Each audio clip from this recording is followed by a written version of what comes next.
Hey there! Before we get into the episode, I wanted to make sure that you've grabbed our free wedding planning resources that I made specifically to help guide you through the overwhelming details of planning a wedding.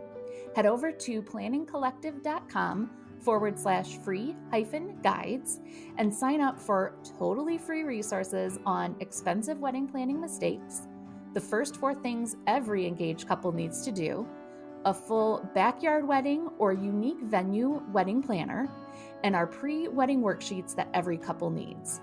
All 4 of these downloads are currently available, and we're working on some more fun and, of course, free resources coming your way soon. Again, you can find all of them at planningcollective.com under the Free Guides tab. See you there.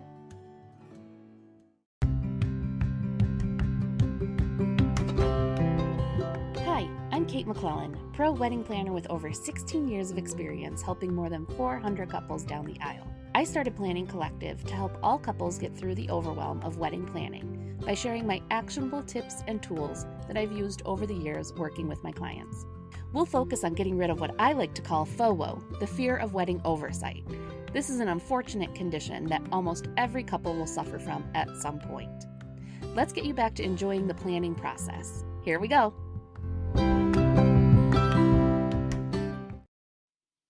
Hey guys, Kate here. I'm so excited to bring you our first Wedding Pro interview to the Wedding Planning Collective podcast. I'm going to be throwing some of these interviews in intermittently with our regular podcasts, and we're also bringing a video component to the podcast. So I'm really excited to introduce Brian Weitzel from Brian Weitzel Photography. He's been a photographer for over 15 years, and he is truly dedicated to his craft. His work is known to be emotional, candid, and timeless, and his ability to make his couples comfortable in front of the camera are equally impressive. While weddings might be his primary focus, his portrait and proposal photography is absolutely stunning as well, and so fun to see the behind-the-scenes work that goes into capturing these moments. About 5 years ago, Brian's incredible wife, Becky, joined him as a second photographer with their business, and they really do make the perfect team on wedding days. They have also been amazing friends of mine for longer than I probably would care to admit here. Having recent experience as a bride and groom themselves, they have a unique perspective of the industry, seeing what's important from not just the event professional side, but also the couple's perspective, since they have recently gotten married themselves. So without further ado, let's get into my episode with Brian Weitzel of Brian Weitzel Photography. All right, Brian, over the years, I know we have had many discussions about wedding photography and so many things involved in the wedding world. Definitely a lot about the wedding budget. But for today's conversation, I was hoping we could focus on some of the things that couples are thinking about in the early stages of planning their weddings when it comes to photography. But first, before we get into all that, I would love to have you give a little description on how you got into the industry and wedding photography. Sounds good. Thanks for having me back again. I always enjoy our talks, and you do me the favor because I love talking about weddings. So if it's like I feel like I should be paying you for this experience. Although Therapy session. there's no payment involved in either direction. But anyway, to answer your question, it's a funny story. I actually got involved in wedding photography because I was a hungry college kid. That's the actual lowdown. But I thought I was going to be more of a fine art photographer. I spent some time living in Italy and photographing daily life, architecture, lifestyle, and culture on a black and white film camera. And I came back and displayed my work at a gallery, and a couple walked through and said, "Hey, we love your work. Would you shoot our wedding?" And I said, "Absolutely not." And they, that statue doesn't move, and you're a bride and you do, and that scares the bejesus out of me. And they said, "Listen, we have an awesome family. It's going to be totally fun. Let's take you out to dinner and you can like get to know us a little bit. And I was in college at the time, and like most broke college kids, a free meal out Free sounded like a dinner, wonderful deal. right? And I said yes, and they won me over, and I shot their wedding, and I still remember their names. I still remember the venue and everything. And immediately I just said, this is it. Like wedding photography is my calling because Yeah, it's incredibly stressful. It's very fast paced. It has ingredients of all different kinds of other photography. And I could just see that it would take a long time to master, right? You can yeah, always get better at it. And it's just something that the challenge, the chase of like perfection, the chase of having like a perfect wedding where the timeline comes together, you know, the interactions between the bride and groom are just like authentic and that they're present emotionally and mentally in that moment. yeah, Um, it's a wonderful challenge to step up to, yeah. 25, 30 times a year. And yeah, that's how I got into it. Very cool. And you decided, or maybe learned at that point that you like when the statues move, and you can move along Yeah. with them to capture it. Yeah, Yeah, that's and interesting. much more, much more. Yeah, yeah. So what I wasn't planning on some of these questions now I have for you after I don't think I've heard that story of your first wedding. It's really interesting. What were some of the things you were surprised to be those added challenges going from the statue, or I know you do beautiful portraits of, a lot of dancing studios. You'll go in and do some beautiful portraits. What is it that's surprising that is, or maybe not surprising, but maybe surprising for a couple, that are those added things that come into the mix on a wedding day versus going into a dance studio and capturing those still moments? Sure. I think most couples, they see their friends' photos, they see photos on Instagram and stuff like that, and they're just like, "Oh, that moment looks magical." And what they don't realize, and you can just feel it 10 minutes in working with the bride, as soon as she gets her dress on, and you start saying, "No, we're going to get ready over here because the lighting's better. No, I'm going to change this. I'm going to move this out of the way so it looks nicer." And then you start working with them on posing. They're like, Mm-hmm. "Wait, I can't just stand here and put my earbud or my earring in." It's like, "Oh no." Like That we candid moment we want isn't, yeah, yeah, we want you to look your absolute best. So we're going to approach everything with, an incredible amount of attention and detail. And I normally tell them a few minutes in, as I'm like kneeling down, fixing their dress, I'm like, we're going to be playing a game of Simon Says today. It's going to last about 6 hours. And they're like, yeah, clearly. You're like, yep. So one of the things I think that surprises most couples is that um, the emotion, even though the emotions are real and the moments are real, there is a lot of scene setting that goes into Mhm. creating a beautiful image. And my job is kind of like an artistic director. Like I have an idea in my head. I choose the location, I choose the lighting, I choose even the lens that I use makes a difference to create a different feel. And I kind of give you an idea how to position your bodies, and then I just nudge you a Mhm. little bit. Like I take you like 90% of the way there, and then I let you fill in that last 10%. I let your personalities come through. And sometimes in that moment, I'll even give you a little direction just to make the photo look that much better or more believable, or literally just to get your bodies and your faces closer. And Yeah, if your face is that close to someone, what do you typically do? You start laughing, right? yeah. Like, whoa, okay, hello. So yeah, That's what that's probably the biggest surprise. Yeah.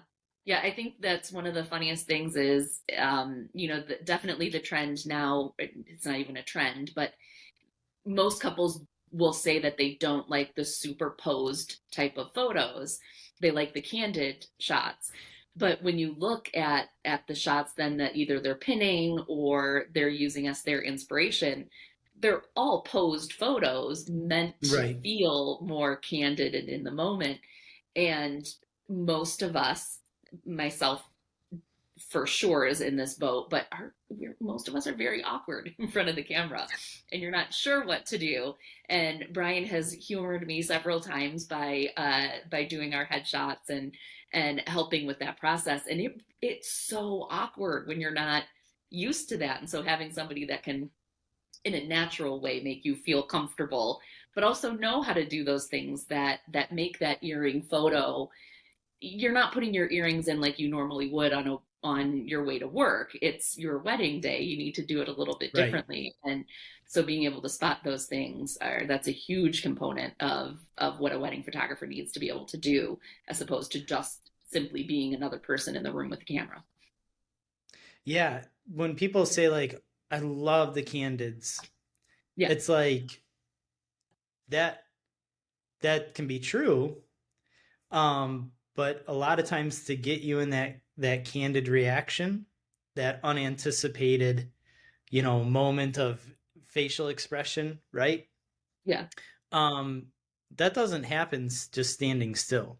Yeah. That happens when you're given direction. That happens when you're doing something.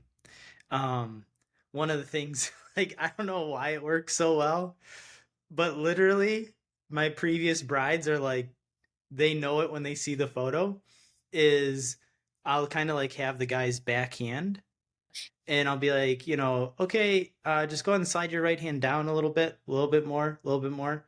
Okay, give her a pinch. And you can see him questioning. He's like, God, my hand's like on her butt. Like it was on Yeah. her hip. I'm going down and down and down. Yeah. Isn't And this and then inappropriate? Yeah. yeah, and it's their backhand, so you can't see it, right? Yeah. And then you're like, okay, go ahead and show your wife a little love, right?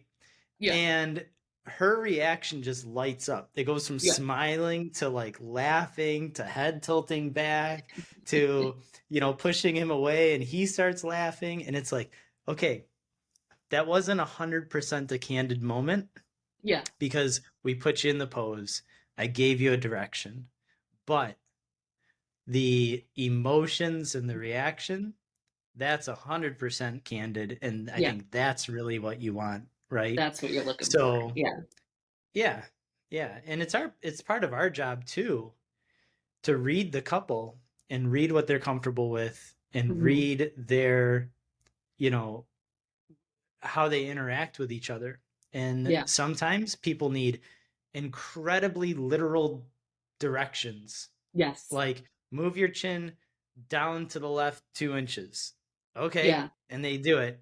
And other people, you just interact with them Yeah. and you know, you're just on this fun conversation that lasts a few hours on Yeah. their wedding day, Yeah. and you get the shots that you need.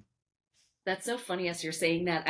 I'm thinking back to a bride this summer that we had that I knew had a background in modeling. And when the photographer, we were doing like the getting dressed and those photos, and I was lucky enough to just kind of, I was just kind of a fly on the wall in the room at that point. And I just thinking like, man, she knows exactly what to do. Right, it just you know, snaps into it, right? he knows exactly like the different poses, but that's super rare, that you have somebody that knows how to do those things and can translate why this pose that, yes, in real life it feels super awkward, or like maybe the groom isn't pinching the bride's butt, like that's not his normal thing, but it gets that reaction or it gets that photo. Right. So yeah, that's I really amazing. I think what helps, and I start off when I work Mm. with couples saying this, I'm like, I'm gonna pose as you so you can see what it looks like, Yeah. right? So I need you to stand right here, hips and shoulders facing in this direction, rock your weight to your back hip, right?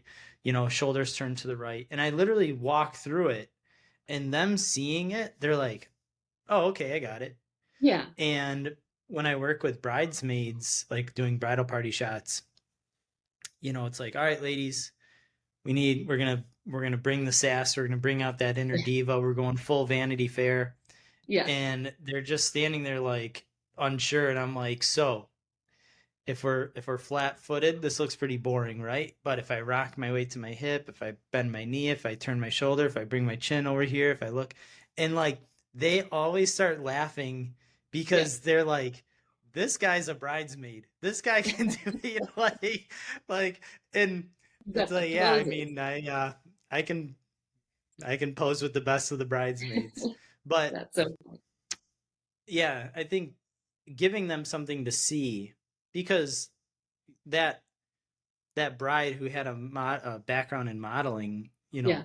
good for her. That's an incredible opportunity. No, the rest of us are normal people, right? Yeah. And I'll get that question sometimes, um, and I just say no. Like I I work with people just like you and me. So when you look at my galleries and you see the love and the fun and the laughter and all that other stuff, that's Joe the accountant, Yeah. right? Yeah. Like that's Noel the commercial real estate agent, and Yeah. it's just like they aren't pros at this. So Yeah. And that doesn't mean that that awkwardness wasn't there, but that's a part of the fun experience of the wedding day that ends up with this gorgeous image because you're able to. I think that's a huge thing with you too, is that you're able to um, get in there and do the poses rather than just spitting out directions that don't feel right. relatable. That's kind of what makes the couples feel comfortable and the bridesmaids feel comfortable to kind of let that go. So I wanted to talk about some of the different types of wedding photography. I know that photojournalistic is kind of a way that couples are describing that candid type of feel. But for couples that are just starting the journey of either looking for photographers or trying to figure out what it is about wedding photography they like, what are some of the different styles or what should they be looking for? I think the first thing you do is it's almost like eating, right? You look with your eyes. So Yeah. as you're going through Pinterest, as you're going through Instagram, you know, chances are you don't know who these people are, right? Mhm. Or that might even be a better way to do it is don't look at your friends' photographs, but look at random people. Yeah. And if you are drawn to a certain style, if you're drawn to, just an aesthetic that you kind of keep seeing over and over and over again, Yeah. or, um, that's a good place to start. And then Okay. try to refine that and say, okay, what about it? What about these photos am I drawn to? My main thing is like, I tell people, I don't want to take pretty pictures. I want to take like emotionally charged photos. I want to Okay. take photos that are important. So anyone can say, okay, pose number 32, right? And it's just like a robot's like going into the pose. Yeah. No, you want to take photos that have true emotions and that are, you know, significant. Yeah. That's the hallmark. That's a kind of my flag that I wave, right? Yeah. Um, and so start off looking at photos that you enjoy and photos that you're drawn to. Hone it down and say, what is it about this that I like? Do I really like the high contrast black and whites, or do I like the softer, more, monochromatic? Or I'm noticing that I like the storytelling. The person's this big in a photo that's this big, but it's telling the story and the relationship of them with the architecture or them in an open field. Maybe you're Okay. really drawn to that. Yeah. And ultimately, you're gonna find a pattern, and then look at who those photographers are and maybe how they describe themselves, and you're probably on your way. What I Okay. can tell you now is that there's probably several camps that I'd say maybe 5 camps that we all kind of fall into, right? So, like me, I'm true to life editing. My colors are exactly how you see them. I don't use Okay. presets or action packs or filters or stuff like that. I try to get it right in camera. And so that's called like true to life editing. Okay. And my style is I try to go for like timeless, classic, an element of portraiture, but then also an element of like photojournalism. There's other people that backlight everything, and you'll see that things are blown out, and they call it like light and airy. And Okay. so Is that going they're to be natural what light. gives you almost that like the Instagram filter kind of look? Yeah, it's like this like imagine like early morning sun like coming down and Yeah. kissing everything, you know? Okay. And it has and they like pull down their saturation, and it's a little bit more of a softer type of feel to the editing and to the photos. Yeah. Then you have the Okay. exact opposite of that, which is dark and moody. And that's like, hey, we're underexposing everything, and you may not even be able to see their face in some of these photos. And we Mhm. don't care about, you know, Rembrandt lighting, and we don't care about a shadow gently falling off their face.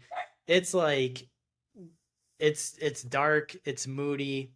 It's exactly what how they Yeah. describe it. That description. And Yeah. the rules of composition are thrown out the window, and maybe you can make out kind of highlights of their body and shoulder and whatever. And some people Yeah. like that. Like I had a Yeah. cousin who got married, and the photographer was literally shooting film in the reception with no flash. And I'm like, these are not going to come out. But they were dark, they were grainy, Yeah. and you could kind of make out stuff, and that's what they wanted. But that's exactly what they wanted. Yeah. Yeah. And so then you have two more that are left. One is like truly that photojournalism where Okay. it's unplanned, it's candid moments. Um, maybe your portraits aren't going to be so uh, camera aware where they're like standing perfectly, like looking at the camera, looking at each Yeah. other, tilting their. It's going to be more like storytelling, like, hey, Okay. grab hands and run across the street. And if there's a car in the background, that's your story. There was a car in the background, Okay. right? So that's different than like what we were talking about, where you're kind of staging. I don't want to staging not in a negative way, but staging those candid moments is different than the true photojournalistic Yeah, true. style. So true photojournalism, I think, would be a wild ride. A true photojournalist is not going to talk at all on the wedding. And you're not going to have that photo list of I want this and Be this and this. It's really absolutely just shoot whatever you because see. exactly it's you're just documenting. You're like a Yeah. war photographer. Like a war Yeah. photographer doesn't say, "Can you aim your gun over there? It looks better." Yeah. Like Yeah. no, you're Yeah. you are a completely neutral, you know, bystander, Yeah. right? Which is So super appealing to some, I would imagine. But you have to also know you're not getting that photo list of what a lot of couples are looking for. right, right, absolutely. And Yeah. then the last one, and this one is really gaining some popularity, and it's they're tossing around the word like editorial. Okay. So take one part true to life, take one part photojournalism, and then add in on top of that this like edgier use of flash. And we're going to photograph you sitting on top of a bar with, you know, chest down so we can show what dress you're wearing, what shoes you're wearing. We're going to photograph you holding a martini glass so we can show off your ring and show off what your Yeah. signature cocktail is. We're going to photograph, you know, uh, maybe a guy sitting down and it's just his hand and he's smoking a cigar. And, you know, it's like imagine just go to like a Louis Vuitton catalog, open it up, and start looking at like, okay, not only are we showing the product, we're showing the lifestyle behind the product. Yeah. Yeah. I And was going to say like high um, fashion kind of concept. yeah, and so Hmm. that's becoming more popular. The hard Yeah. part is that when you're in this game long enough, people go, "Oh my God, this word is trending." Yeah. Or photographers are sometimes like, "I'm kind of bored with what I'm doing. I'm going to start saying I'm this and I'm going to start trying to shoot that." And it's like, Yeah. no, it takes years and years and years to refine a skill. Perfect So, that style. Yeah. yeah, you can't become an editorial photographer overnight, Yeah. right? So you need to like really do your research, really look at not only their website, but full galleries as well. Like, hey, Yeah. can you send me your last 3 weddings? And then look and see, is their style consistent? Is their lighting consistent? Are they getting the shots that I would expect, you know, in my own wedding? Yeah. And then you can make your decision from there. So rather than seeing if their website has those target words that you're looking for, make sure that's represented in the work, because I would imagine too that most couples in the beginning stages of planning probably don't know, and to be honest, as a planner in this for like 20 years, I wouldn't necessarily be able to describe things the same way you just did with, couples don't need to know monochromatic or the composition style they like, or, do Sure. they like the forward or up the backlit, kind of look. Mhm. But anybody can look at pictures and, like you were saying, know which ones they're more drawn to. And you don't necessarily have to define it, but looking to see, like, what is it about these pictures we like over this other photographer, and kind of figuring it out that way. Is that kind of a good approach? Yeah. And here's some advice. Don't hire a photographer based on price and then send them a Pinterest board and say, we would love our photos to look like this. Because that's the equivalent of going into like a Chinese restaurant and ordering Italian. You're Yeah. just like, wait, that's not what we do here, Yeah. right? Yeah. Um, and so, you know, photographers are very specialized in what they shoot, how they shoot it, and you're hiring them for that level of consistency. Hmm. You're hiring them for that insurance policy that, hey, no matter what the day throws at me, no matter how far off the timeline we get, doesn't matter if it rains or anything like that, I can deliver you a solid portfolio in my style Yeah. because I've taken hundreds of thousands of photos. And when someone's like, oh, I saw this photo, can you replicate this? It's like, creating a meal from scratch without a recipe that you've never even Yeah. cooked before. You're like, dude, I don't know. I can Yeah. get maybe kind of close. I see what they were doing a little bit, but like, that's going to be tough. That's going to be Yeah. tough. So those inspiration photos are good for exactly that. Inspiration, like, this is the style we like, this is the vibe we like. Do you like that more editorial versus the true life, component? And then make sure you're picking a photographer that specializes in what you like, versus, like you said, finding that price and then trying to mold them into something different. Absolutely. Yeah. Yep. Yeah. So what are the and that's there is one thing I've seen in the wedding planning Facebook groups where it's like, my photographer came back and sent us these images, but it's not my style. So it kind of goes into what you were just talking about. Like, it is definitely a big no-no to pick a photographer for whatever reason, whether it's budget or whatever reason, and ask them to edit in a different style than that. And now, one thing that, trying to think how to one in the way that you've just described it, to me it's much more obvious that I think I think a lot of couples think that the photographer takes the picture on the day and then all of that is done in the editing behind the scenes. But from what you've been describing, there's Totally so false. much of that that's done on the day of, right? That whether Correct. it's lighting or the posing or any of that, you can't just take any photo and plug it into any of those five categories. Like there's so much that goes into it on the wedding day to create that image that Absolutely. can't just be done in post. Yeah. Our goal, well, I shouldn't speak for everyone. My goal is to get it as close to done, close to perfect in camera, right? The lighting, the posing, the even just distracting things in the background, right? I can't tell you Yeah. how many times I've literally reoriented me, told the bride and groom to just rotate a little bit so their bodies are blocking something that like a parking cone. You know what I Yeah. mean? You're like, Or the I dog don't pooping want in to the edit that. background or something. Yeah, I don't want to edit that out, Yeah. right? Because sometimes you can't.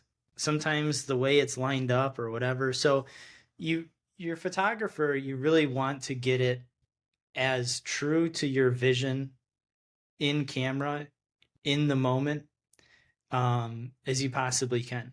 And what Yeah. that does is it also not only does it make us better photographers, and it also allows the couple to remember it as it happened, right? Yeah. You know, I mean, if someone takes a portrait of me and they put hair on me, I'm gonna go, "Wait, that's not me. Like Yeah. that's not how I see myself, The AI right?" Brian Weitzel, right? Yeah, exactly. No, so by getting it correct in the moment in camera, it's far more authentic, far more genuine. The other Yeah. thing that it does too is that it speeds up your workflow. Okay. So, you know, as opposed to spending 20 minutes editing one image, and knowing that you have a portfolio of 1,200, 1,500 images, and in this scene you have 100 images and each one needs to be edited. Yeah. Oh my God, you're pushing that that alone right there is going to add days onto your editing. Wow. And when That's you're one of the, shooting one to two, real quick, if you're shooting 1 to 2 yeah. weddings a weekend, people are like, they're excited. They want their sneak peeks. They want to see their blog. They got the thank you cards to send out. We live in such an instant gratification Yeah. world that they think that you just click a button and magic happens. And it's And it like, can be Instagram ready. Yeah. right. And no, that's not how it works. Yeah, yeah, and that's definitely one of the things I wanted to chat about is the editing process. I look at the planner's role and photo video role are very flipped, where we put a lot of our not that there's no prep work, but most of the planner's job is in the prep before the wedding day, and then of course there's the wedding day itself, and then after, there's minimal stuff, loose ends to tie Sure. up and wrap Yeah. up. But after the wedding, we're done. For photo and video, that's like Yeah. just the starting point for you guys. You, of course, do the Right. prep work of, timelines and all of that, and then the wedding day. But the after the wedding is where, if I'm not mistaken, most of the hours are spent for a photographer, videographer. Is that correct?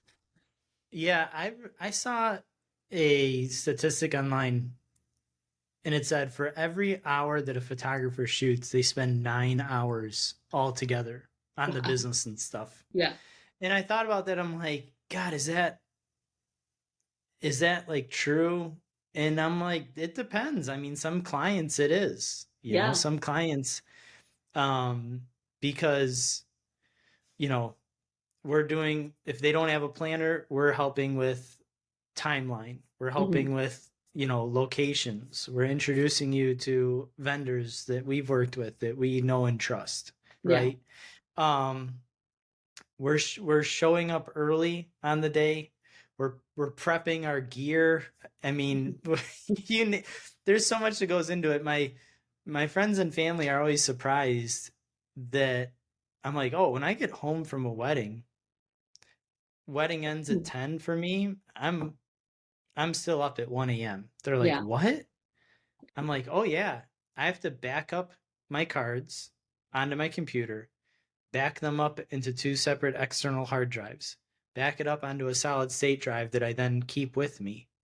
I have to like upload the photos into Lightroom, export it as a catalog. Like you have this whole Yeah. system, this whole workflow. And yeah, so Kate, to answer your question, I would say 1/3 of our job is maybe 25% of our job is done before the wedding. Yeah. 15% is the wedding itself. And then the Yeah. remaining 60% is afterwards, it's editing. Like I actually just Mhm. received an inquiry from a bride today. She said, I noticed that we're off your wedding schedule, your editing schedule. Because I just Yeah. started posting online because I've had so many double header weddings Yeah. that I normally have a turnaround time of like 2 to 3 weeks, and I'm having a Which is turnaround time of like, crazy fast. yeah, yeah. But that's that's the power of of getting it right in camera, Yeah. right? But with these double headers, I've had 2 in 2 weeks. You're like, wait a second, like I can't double my workflow, right? Yeah. You only have so Um, much time. yeah, and I refuse to publish a subpar, that doesn't meet my standards Yeah. gallery, and I also aren't going to skip out on the number of photos that I deliver Yeah. either. So a typical wedding for me is right around like 1,500 images that I Okay. deliver, and I think this year 1,500. That's already huge. this year I've had 5 weddings over 2,000. Oh my gosh. Now, do couples So expect to see every one of those 1,500 to 2,000 images? um well, that's not what I take. That's what I deliver. So I take like 4 to 5,000, six Oh my thousand if it's gosh. a really big wedding. Like Greek weddings, they get in that circle dance. You're taking You've got thousands hundreds of of just photos. that moment. Yeah, I mean, yeah. They're Wow. throwing money on each other. Like there's some awesome moments that you can So capture, that's right? when you get home that part of it starts. Of course, everybody hears the horror stories of what happens if those cards, the memory cards and just the potential technical issues. So a true professional photographer is going to immediately come home and back that up in several different ways. All of Correct. those 6,000 photos, I Yeah. would imagine you So do that at that point before you can filter it out, which ones are the yeah. keepers. So for the brides and grooms who are listening, one of the questions that you may want to ask your photographer is, uh, does your camera have 2 card slots? Okay. So we take precautions from the moment we buy a camera to make sure that your photos are safe. And when we take a photo, the photo is written as a mirror to 2 different cards. So if one card gets corrupted, we still have the other card, Oh, wow. So right? even built into your camera alone, you've already got a backup of some sort. Correct. Yep. Wow. Yep. And That's so amazing. then That's a great then we question to make add to the list then to ask. yeah. Yeah. So when Nikon or whoever releases a new camera and they only have it with like one card slot, oh man, do people get upset. Really? Because it's like you just you just ticked off every wedding photographer who wanted that camera as a second body, like as a, cheaper. Like we have our Yeah. workhorse, right? And then you kind of have like a backup. Yeah. And yeah, so um your a question you can ask is, does your camera have 2 card slots? And the answer should be yes. And if not, Okay. understand that you're taking a risk, because if something happens to that card, it can Yeah. corrupt it and you don't get your wedding photos. And that can happen to even the most experienced wedding photographer. Things happen, you know. Kate, I was shooting a proposal, and my screen just went black. Oh no.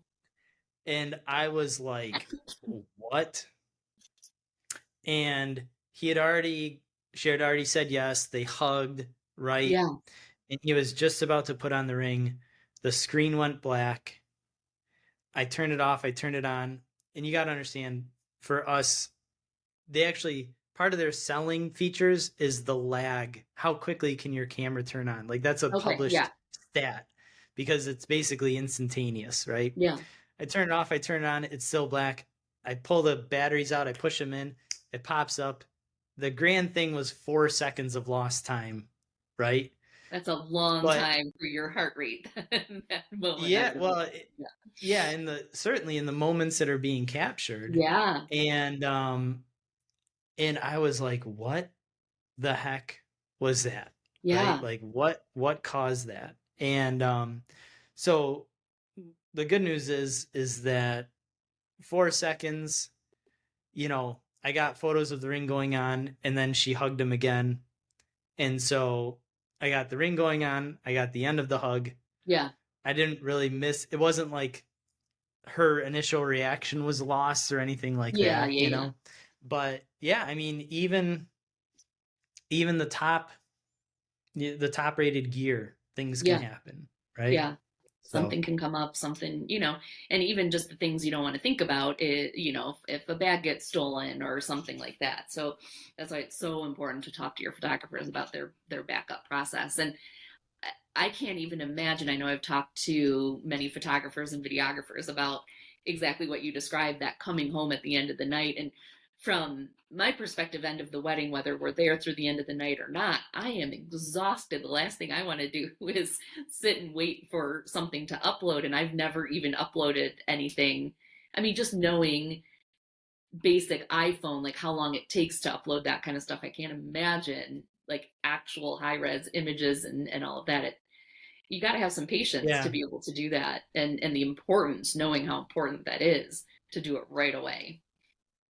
Yeah, so there's a system, I won't bore Yeah. you with it, but basically it's like check and double check, Yeah. like trust and verify. So Yeah.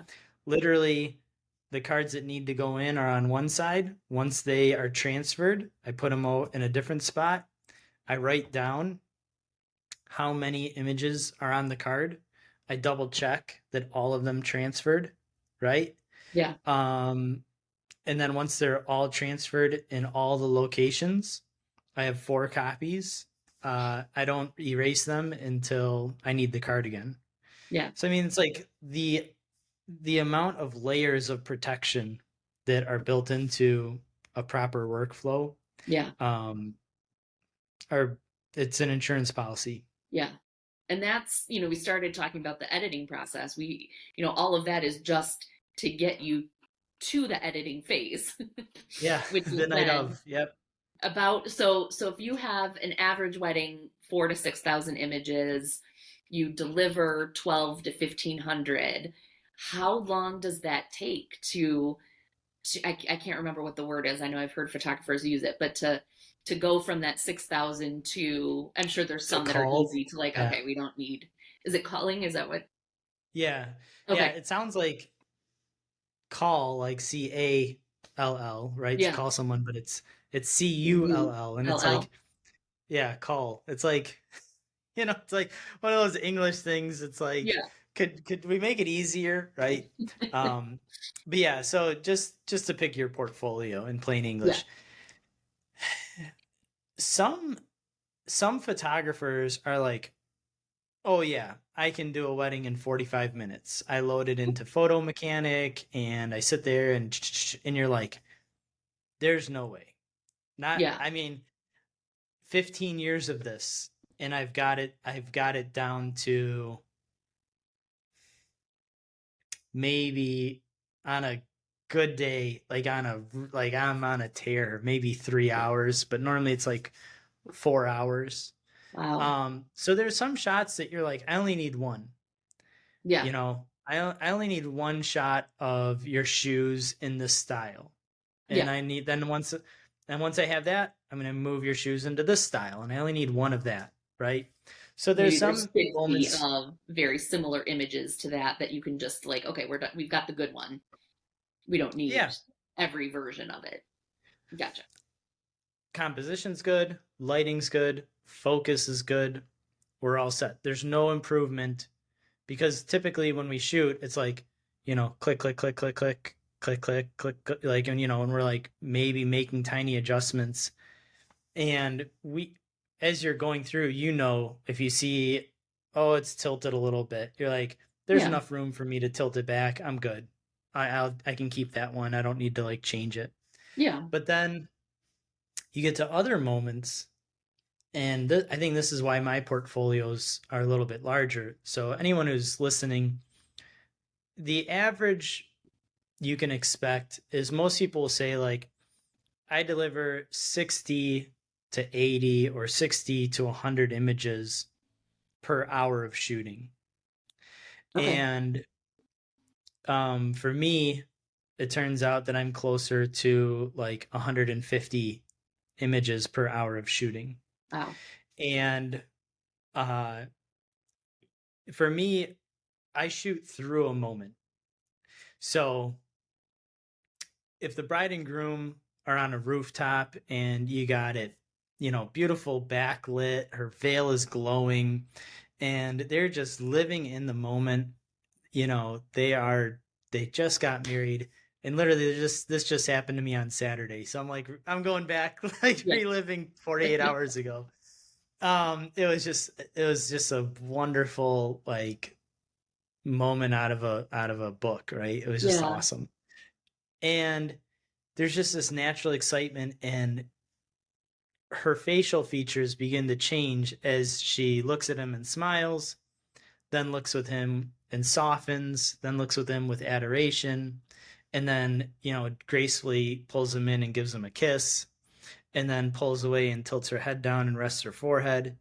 And then, he gives her a little bit of an additional squeeze. And while they're squeezing, they go ahead and look at each other again. It's like, all right, each one of those little nuances is like at least one photo, if not two. If Yeah. not, I can zoom in and crop, I can go full body, I can go landscape and get them in relationship with the Detroit skyline in the Mhm. background. And so, literally, in those 2 minutes of interaction, I can deliver 50 edited images. Um, and then you figure like, you're going to turn some of those into black and white as well. Yeah.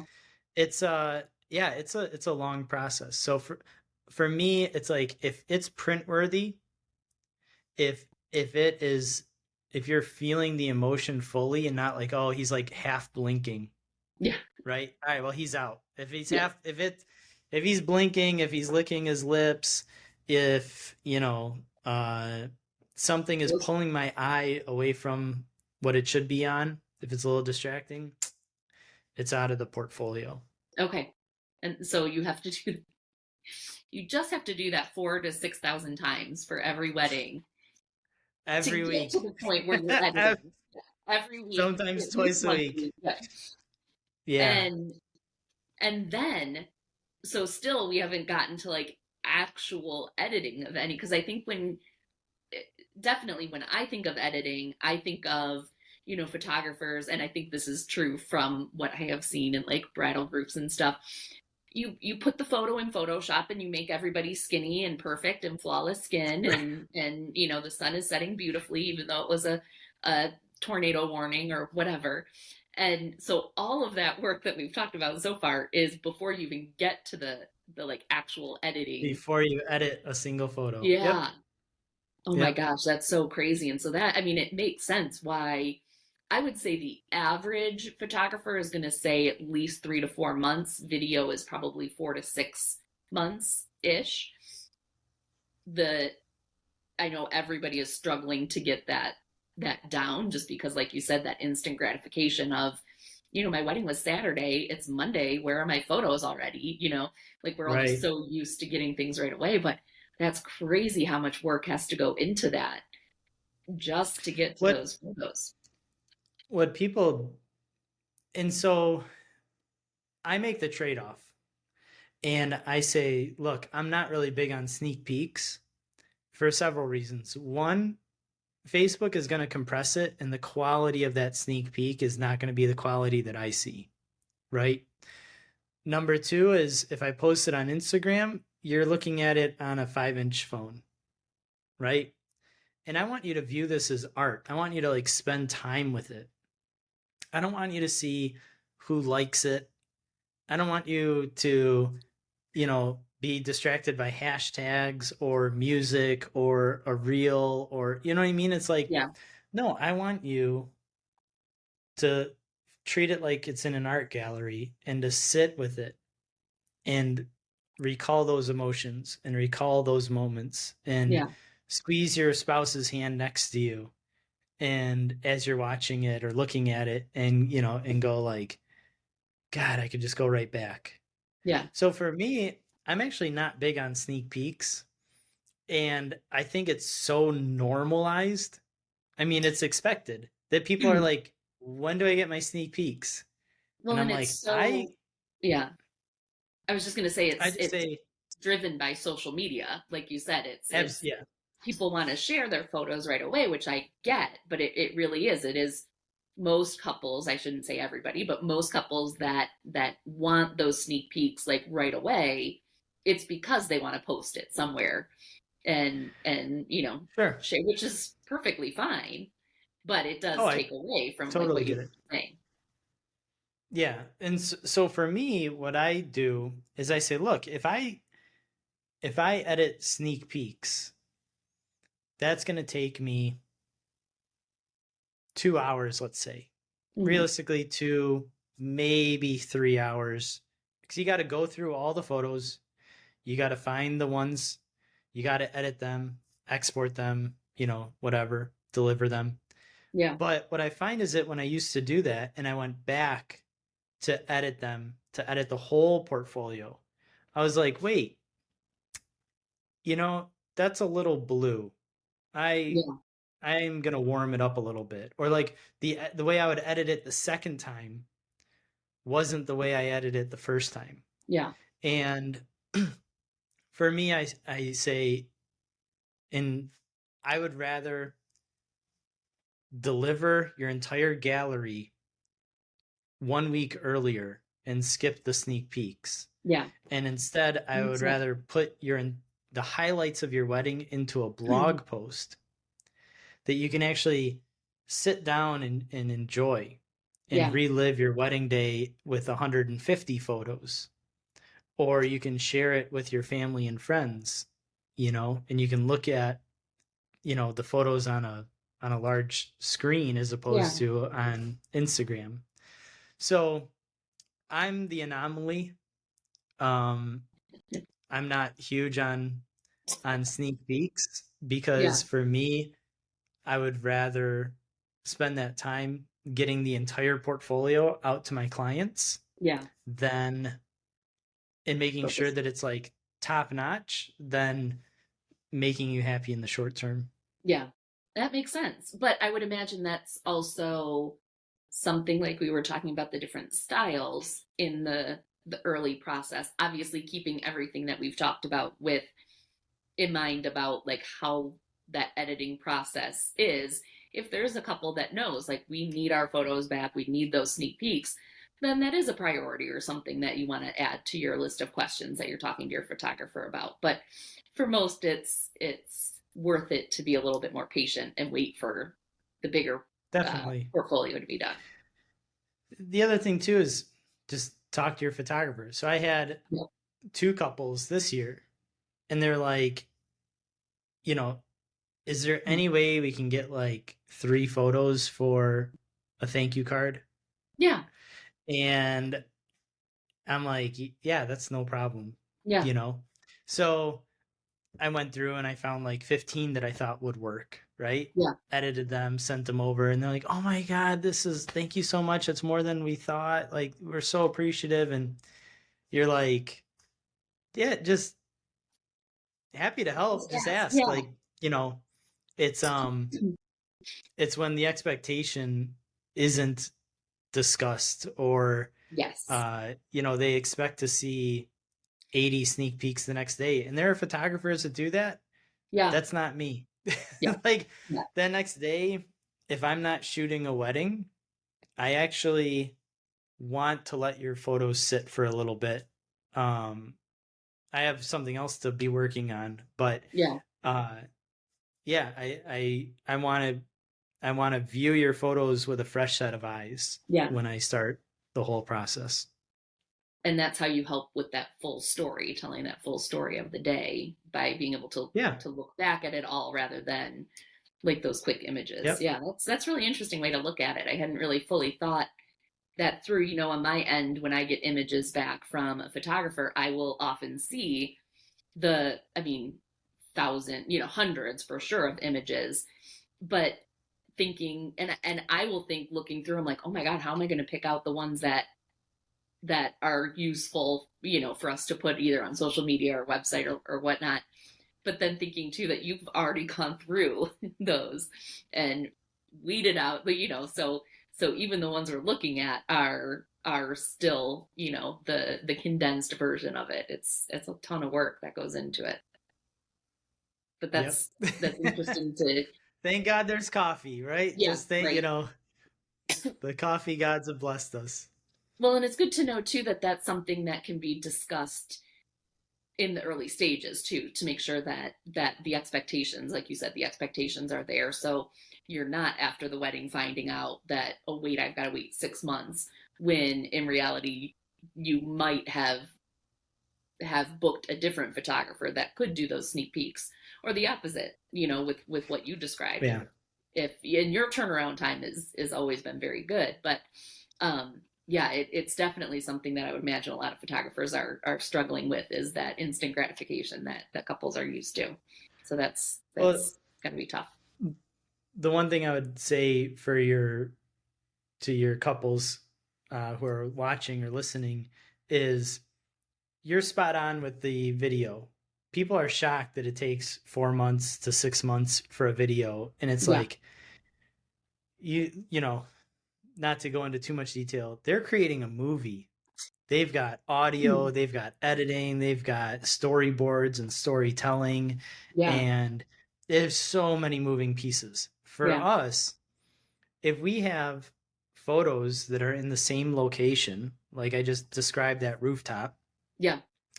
and I said within 2 minutes I can get 50 photos. Well, guess what? If I edit one of them, all of the edits are going to be 99% the same. So our editing is much more efficient. Yeah. Um, but if you're waiting 3 months for your wedding photos, 4 months for your wedding photos, I would like that almost seems excessive. I don't Days, know yeah. anyone that should take that long Takes that to long. edit. Yeah. Yeah. Okay. So most importantly, definitely that should be something you're looking at before booking your photographer, to make sure that you're comfortable with that. What would you say then is the average turnaround time now for wedding photos? Um, I would say like 6 weeks or so. Okay. Yeah. Okay. Yeah. It's Yep. 6 weeks though. That feels like an eternity after the wedding when you're just waiting Right. for those photos to come back. But yeah, Right. absolutely. And the other thing too to consider Mm-hmm. is there's elements outside of you as a client, your control. Mm-hmm. So, this year, most wedding seasons here in Michigan, May to October. And Mm-hmm. it's pretty consistent with like sometimes different months are a little bit more popular. Back in the day when outdoor weddings were the thing, Yeah. July was the most popular day. Yeah. Then after enough heat strokes, people are like, I'm done with No. that. Yeah. Right? Yeah. Like I want September nice feels cooler good. Yeah. weather. But there's elements that are outside of your control. Like this year, my earlier wedding season was sporadic. And then Yeah. come August, it was nonstop, 6 weddings a month, Yeah. double headers, sometimes back to back weekends. So you're shooting 4 weddings in a matter of 2 weeks. And it's like, hey, when that happens, everything downstream is now pushed back. Yeah. And Slows down a little bit. there's no rushing. There's no like outsourcing. Yeah. You don't want to your photographer to like outsource it's personal to me, but I would Yeah. not outsource like my calling or something. It's like, no, Yeah. because when I've gone back and looked, it's like you missed this moment and this, and I can do this with this, and you know, Yeah. so And that's something that I know there are a handful of companies um that at least locally here that have the photographer that's with you on site the wedding day, but then there's a team that's responsible for the editing piece of it, which is how they can get things done quicker because they've got a whole bunch of people just sitting in an office. That's what they do is they call those photos and they go through it all. But in my experience, and I'm assuming you would probably say the same based on what you just said, that leads to a disconnect in the photographer that was there experiencing that day being the one that's editing and pulling the photos in the moments you've described. Like if you're there, you're the photographer taking the pictures, you know what moments like got more of a laugh out of them or felt oh more sure, meaningful in the moment versus somebody else. And so I would imagine that's a really important thing to ask photographers too, if that is important to you, which I think it is for most couples. Is your photographer the one doing the editing, or is it hired out? Because that'll also right. create kind of that disconnect. You know, there's a whole spectrum of services, Yeah. right? I mean, there's fast food Yep. and there's 3-star Michelin and there's Yeah. everything in between. And in the wedding market, there's the same thing. You know, there are companies that will give you photo, video, DJ, and a photo booth for 3,500 Yeah. bucks, right? And it's a deal. However, you don't know who your photographer is, or you're not Hmm. guaranteed to get that photographer. Uh, Sometimes they, you know, the first time you meet them is the day of. Yeah. They take those photos, they get paid, they hand them off to an editor. And if there's a problem or you don't like what you see, you're not talking to that photographer. You're talking to, Hmm. someone in HR. You're talking to a customer service rep. Yeah. And it's like, it's just, I think that you're taking on unforeseen risk, unacknowledged risk Yeah. when you are going with some of those types of businesses. Yeah. And that's Um, where it circles back like everything else to your priorities. If photo is super important to you, then you don't want to take that risk. For some couples, it's worth it if they're on a tight budget or sure, they just need to make things work, then that might be a great way. And if photography is not one of your main priorities, then that could be a great spot to save. But it's a huge I think it's a lot more common than couples know how much things are right. outsourced for editing. There's two thoughts that come to mind, and one is a piece of advice, and one is kind of a story. But the piece of advice is, when I meet with couples and stuff, I say, look, make your wedding your own and spend money on the things that matter to you. And if you do that, you'll really enjoy your day, Yeah. right? So I'll Yeah. meet with couples and they're like, we're having a live band and we want top shelf liquor. We Yeah. want a party. And what's not that important to them is photography. And Hmm. then when we build out their timeline and we get to pricing, they're just like, yeah, I think we're gonna go over here. And it's like, yeah, that's fine. I Okay. truly, Yeah. truly wish you the best wedding, right? Yeah. Like, and a happy marriage. Yeah. Make your wedding your own and spend money on the things that you value. And those two ingredients are, pretty much guiding lights to a Yeah. great day. The other Absolutely. thing, the other thing that I was gonna say in regards to ingredients is like a good photographer is kind of like a chef. Like you give us ingredients, you give us location, lighting, 45 minutes for a first look. You give us these different ingredients, and we we use them in a way that you wouldn't be able to do yourself. And Yeah. we add value to your wedding day. We add value to your portfolio. Yeah. So that's why we all go out to eat, right? You know, it's like I got the ingredients in my pantry, but I can't make that stuff, Yeah. right? Yeah. So I hire a professional chef who uses those same ingredients and probably way more butter than I ever imagined. And you don't need to know And about it. Yeah. right, it doesn't count if I don't add it, right? You don't put it in. You don't. Uh, Yeah. and they're able to add value to those ingredients to make a dish that I can now enjoy and make memories around. Yeah. And a good photographer does the same thing, right? Yeah.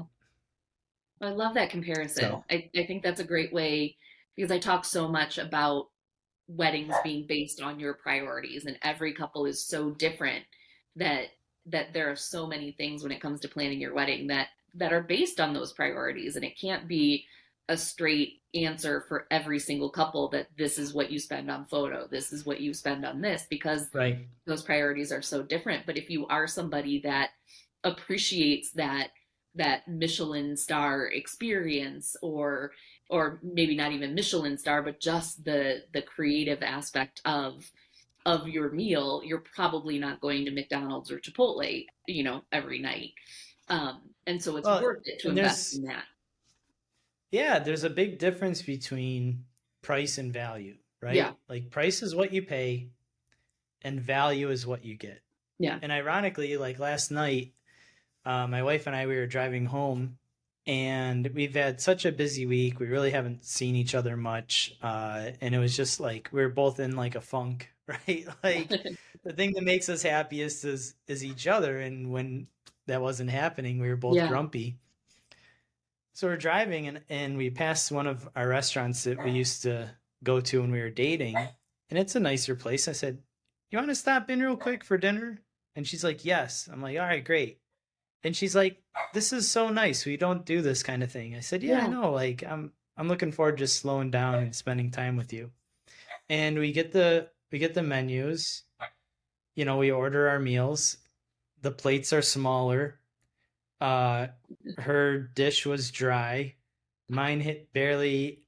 It was like the price was not reflective of the value, and Yeah. she was trying to like bite her tongue and like not complain and not let it ruin it. And by Yeah. the end of the evening, the bill came, and we were both like, "I think this is probably the last time we need to come here." And it's like Yeah. that's a nice way to say it. Yeah. The price didn't reflect the value, Yeah.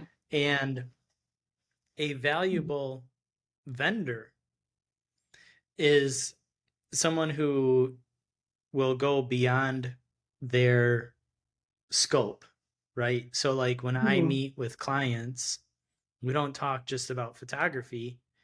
I also say like, let me help you design a timeline. Yeah. Let me recommend different locations to you that sound like they would match your wedding. Yeah. Who else do you need? You know, do you need a florist? Have you thought about this? Oh, you're looking at getting married over here, you need a permit. I'll send you the PDF for that. Yeah. And this is all before they even sign on the dotted So you're line. even booked. Yeah.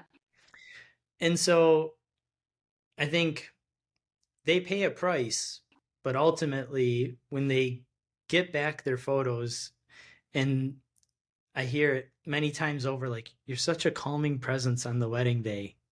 Like, "Oh, I couldn't, like, you just made the day so enjoyable." It's like, yeah, that's the value. Yeah. That's the value. So Yeah. Absolutely. In that work that goes above and beyond what that people think you're just clicking the button, like we kind of started talking about, you're just clicking a button. yeah, I can do that, I right? wish. No, there's Oh, I so wish much that'd else be that goes great. into it. Yeah. Yeah. Well, I have one final question I wanted to ask you, Brian, before I let you go. What is your favorite moment on a wedding day? And I'm sure it varies, but do you have like Oh, one particular moment that you're always looking forward to, or that you reflect back on more than others after a wedding? there's a number of them. The one that I really enjoy, I mean, I love this moment, is they kiss, they say I do, they're introduced as husband and wife, And I love it because it's a hard shot to get, and you never know what you're going to get. Yeah. A lot of times they're looking at their family and friends. You don't know how fast they're going to be walking at you. Yeah. That's a challenge, right? You want You got to both down remember the aisle. if there's a baptismal font behind you, because that you could go swimming, You right? don't want to be that photographer that goes viral. Exactly, Yeah. exactly. But the walk down the aisle is the first time in an hour that they can finally express themselves. They Yeah. can finally, be joyous, right? Yeah. Because the ceremonies, for the most part, are following traditions. And Mhm. if it's a church ceremony, it's going to be, Be a bit stuffy. a little bit more reserved. Yeah. Yeah. And respectful of the traditions.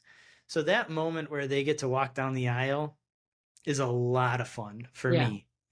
And a lot of times I'll kind of stop once they get halfway down, or they're kind of getting near the end of the people. I'll Yeah. tell them like to kiss, and the kiss is always interesting too, um, because it's like, do they kiss? Does he put his hand on her hip? Does she get into it and drop the bouquet? Yeah. Do they dip?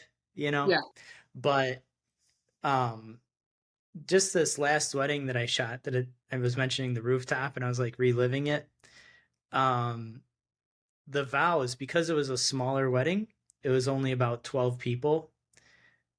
It Wow. had this like really magical, intimate feel to it, Yeah. where it was so small that there was no traditions and expectations. And when they giggled during their vows, and when they made a mistake, and when he stops and goes, "Can I get one of those? Because I can't even see," and he's wiping his eyes, and everyone laughs along with him.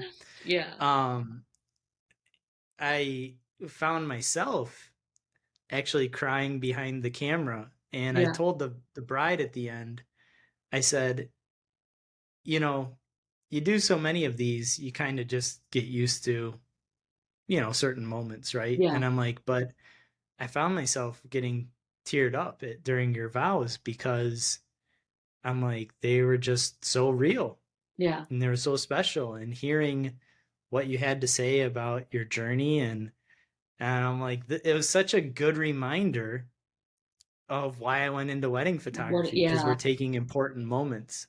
So to answer your Yeah. question, Kate, I love the shot coming down the aisle, but any moment that I'm lucky to experience, because without a Yeah. camera, I otherwise would not, Yeah. like that, and it's not a job. It literally like enhances my life, right? Yeah. Like when I think back of like some of the most life enhancing or insightful lessons I've learned, it's oftentimes in the presence of other people when they are at their most special or most like vulnerable selves. Yeah. And yeah, that's the joy of wedding photography. I mean, front row view, right? Front row, unlimited access to life's best moments. Well, it's And it's an awesome job. yeah, I was gonna say being in this industry, it is something that, like you mentioned, it is there are times where it's easy to disconnect the I don't want to say that it's like it's just a job, because I don't think any of the vendors that I often partner with or mesh well with, none of us look at this as just a job. But Yeah. sometimes you kind of lose that. Not I'm saying this horribly, but there is you kind of the significance of the day can sometimes Yeah. be a little muted compared to Anything yeah. anything that's repetitive, you start to grow immune to it. Exactly. Like, And yeah, but those moments, there's always at least a handful of those moments for every wedding day where it's like, this is amazing. This is really cool to be a part of this day and capturing that, whether it's with oh, for photo sure. or just being able to kind of be a part of it. Yeah. Yeah, it's Yeah, I mean, amazing. you get to see stuff with the bride getting ready, and she has a special gift for her dad that no one knew about, but you have it, right? And you Yeah. get to like deliver it and then stand in the background and watch as this like old stoic man, gets teary-eyed. And Yeah. I I mean, I was just making that up and I realized I took a photo of someone that we actually know on their wedding day sitting on a bed in Yeah. Royal Park Hotel, and this dad is bawling and she reaches out and holds his hand, and Yeah. it's like you could tell that that was a moment for them Yeah. of deep connection. Yeah. And for me to get that shot, I was literally like sitting on a toilet in the bathroom as far back as I could. Oh, that's so fun. Yeah, that's the I love behind the it. scenes stuff that we don't talk about. Yeah, the But actual behind the scenes of how these moments come together yeah, or what it is, it's comical for sure. yeah, getting enough room to frame them inside the doorway to get the shot so it felt like I shouldn't have even been there. Yeah, That's so that was a funny. funny I one. love it. Yeah.